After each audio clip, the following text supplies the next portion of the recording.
유미야! 여기 순수하고 풋풋한 한 소녀가 있습니다.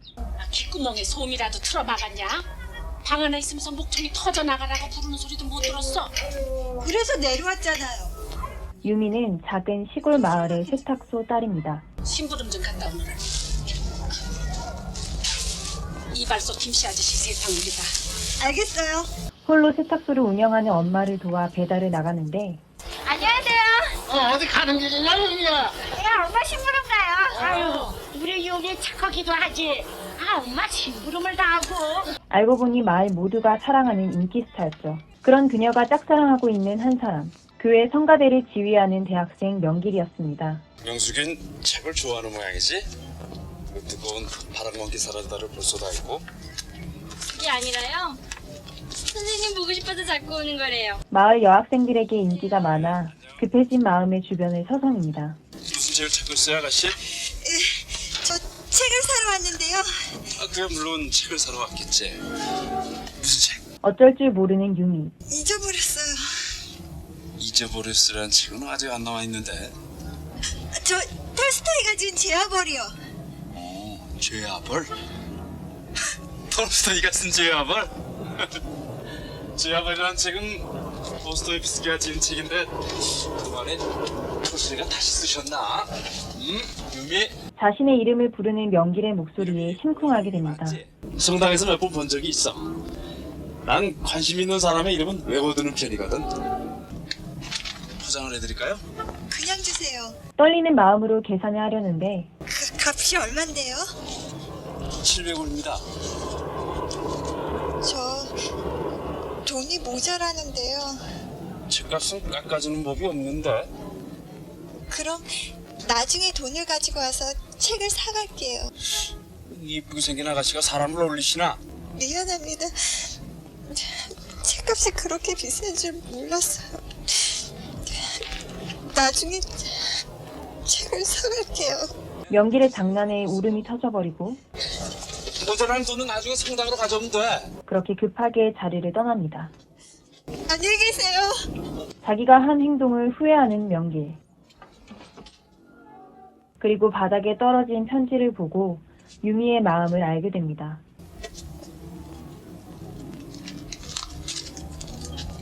이 집에 혹시 오유미라는 학생이 살고 있지 않습니까? 맞아요. 유미는 내 딸인데 유미 만나러 오셨어? 유미 지금 만날 수가 없는데. 제가 따님의 기분을 상하게 했거든요. 미안하다는 말도 전해주십시오. 미안함의 꽃다발과 함께 건넨 책에는 짧은 편지가 담겨 있었죠.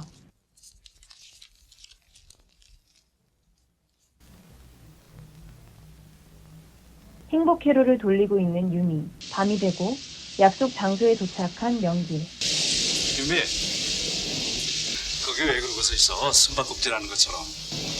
빚 갚으러 왔어요. 책값이에요. 나는요, 선생님이 생각할수록 괘씸해서 찾아왔어요. 선생님은요, 사람 무시하고 있어요. 그래서 찾아왔어요. 아시겠어요? 선생님은 나쁜 사람이에요.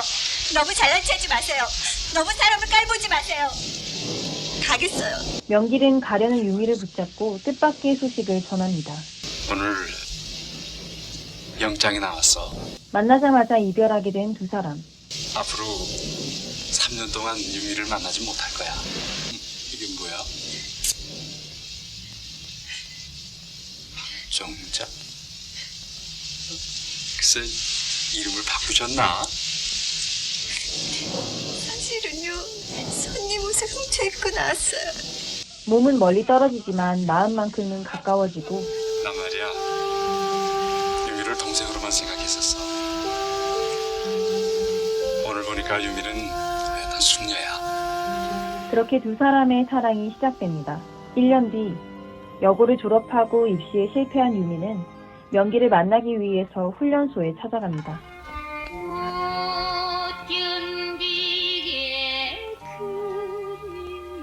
오랜만에 만나 사랑을 불태우는 두 사람.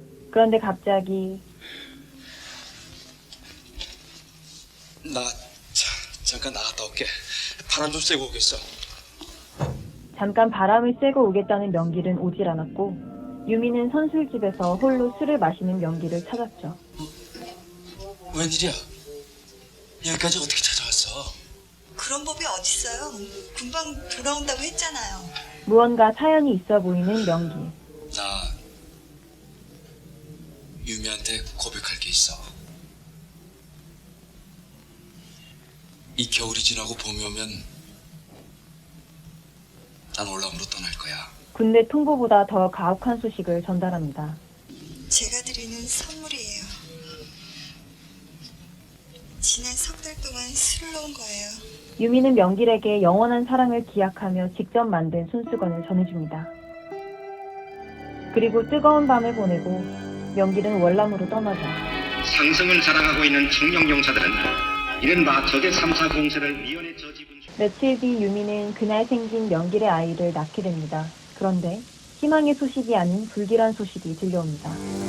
내가 아이를 낳고 있던 바로 그때 명길 씨가 월남에서 실종되었다는 소식이 전해졌던 것이다. 유미는 명길의 아이를 낳았다는 소식을 어머니께 전하지 않았고 홀로 아이를 키우게 됩니다. 명길 씨의 실종 소식이 전해진 지도 1년이 지났다. 명길 씨의 어머니에게서도 더 이상 연락이 없었으며 이제는 명백한 전사로 단정을 내릴 수밖에 없었다. 이 소식을 들은 어머니는 충격으로 쓰러져 돌아가셨다. 나는 하루아침에 고아가 되었으며 아버지도 없는 딸아이를 키우는 미혼모가 되어버렸다. 살기 위해서 모델 일을 시작한 유미. 아이가 있다는 사실을 숨긴 채 활동을 했죠. 자.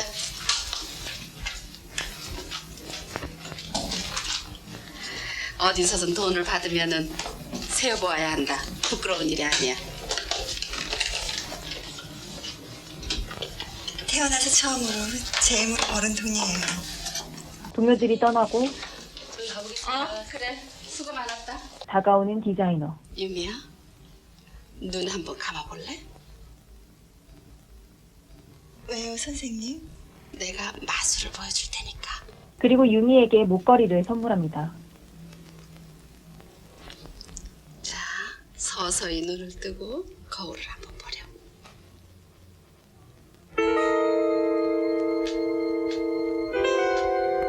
어떠냐? 예쁘냐? 네, 예뻐요. 내가 마술을 보여준다고 하지 않든 네가 30년 후에 할머니가 되어서 적금을 타도 살까 말까 하는 물건이야. 과연 유미에게 고가의 목걸이를 선물한 사람은 누구일까요? 이 세상엔 네 목에 다이아몬드를 걸어주면서 최고하는 바보 같은 사람이 있다는 것이지. 다만 한 가지 분명히 해둬야 할 것은 그 사람을 만나러 갈 때는 이 목걸이를 꼭 갖고 가라는 것이다. 조건은 그것뿐이다. 그러던 어느 날 디자이너의 손에 이끌려 찾아간 한 저택. 그곳에는 유미를 마음에 들어했던 재벌집 아들 호성이 있었습니다.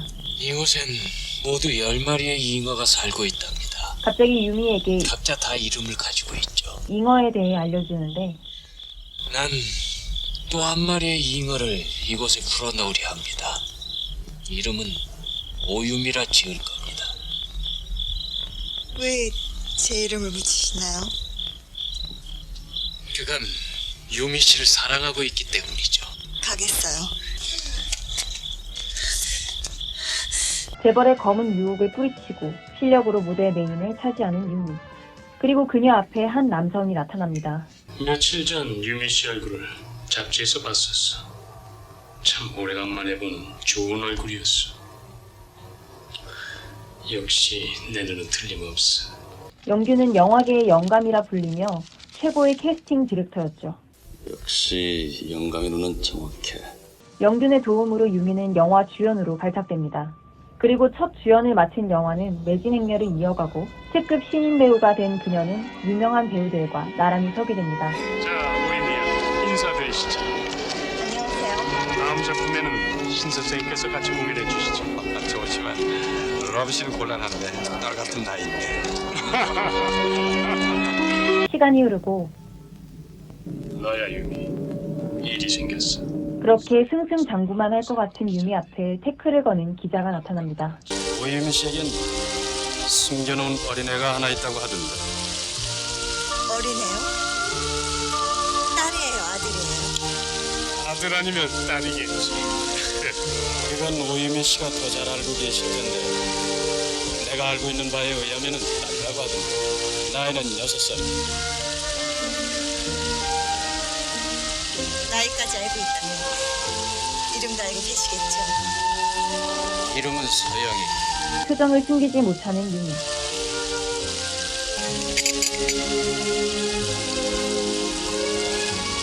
오유미 씨는 자신의 인기와 배우로서의 명예를 지키기 위해서 자신이 낳은 딸을 숨기고 있지 않습니까? 서영이는 내 조카예요. 분명합니까? 서영이는 언니의 딸이에요. 그리고 미안하지만 난 아직도 한 번도 결혼해 본 적도 없고요. 기자의 압박 질문에도 끝까지 딸이 있다는 사실을 숨깁니다. 그렇게 기자는 떠나고 불안한 마음에 딸 서영이를 잠시 시골로 보내는 유미. 아이는 오히려 시골에서 더 튼튼하게 클 거야. 내 동생 녀석이 잘 돌봐줄 테고 넉넉 잡아 2달이면 모든 소문들이 가라앉을 거야. 자신의 욕심 때문에 일어난 상황에 괴로워하며 과거를 회상합니다.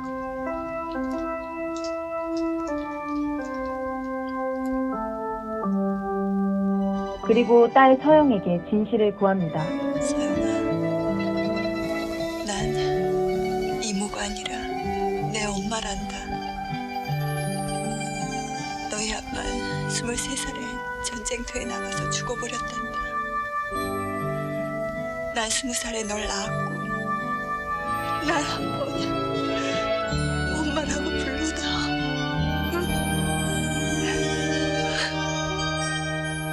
하지만 유미를 엄마라고 부르지 못한 서영이는 실족사하게 됩니다. 그 시각 열연을 펼치는 유미에게 영균이 찾아오고 웬일이세요? 일이 생겼어. 혹시 서영이가 딸의 죽은 소식을 듣고 정신을 놔버린 유미. 서영아, 눈을 떠봐. 이 바보야. 눈을 떠봐. 그리고 영균에게 한 가지 부탁을 합니다. 꼭 들어주셔야 해요. 무슨 부탁인데? 장례식이 끝나면 집으로 모든 신문과 잡지 기자들을 모아주세요. 지금까지 마음속에만 간직했던 딸 서영이와 첫사랑 명길의 존재를 밝히는 유미. 전 용서받을 수 없는 죄를 지었습니다.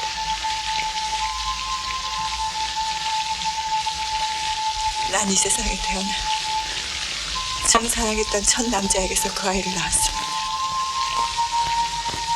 우린 결혼을 약속했어요.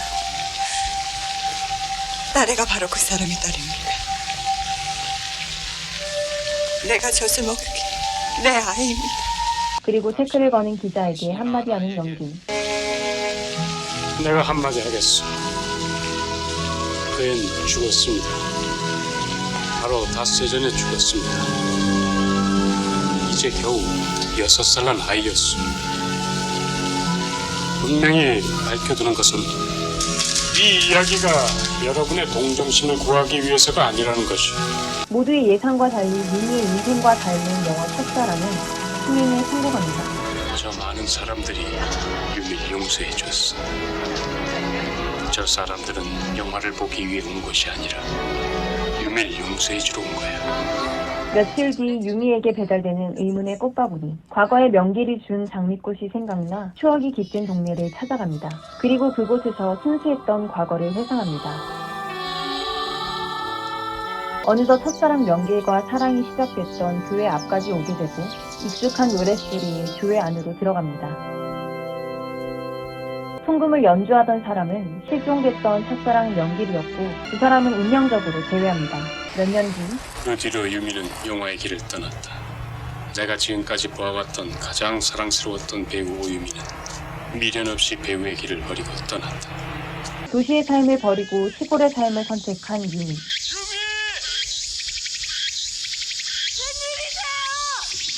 보고 싶어 왔어! 명길과 농사를 지으며 과거에 순수했던 삶을 살아갑니다. 이젠 아저씨도 할아버지가 다 되셨나 봐요. 물론 할아버지지. 이제 곧 손주를 볼 텐데. 우리 집 젖소 가요? 벌써 4마리나 됐어요. 우린요, 소도 있고 닭도 있고 채말밭도 있고 내년 여름이면 이 언덕에 벌을 칠 거예요. 그땐 꿀을 따서 한 통 드릴 테니 놀러 오세요. 순수했던 과거와 달리 거짓된 삶을 살았던 한 여성의 이야기, 영화 천국의 계단이었습니다.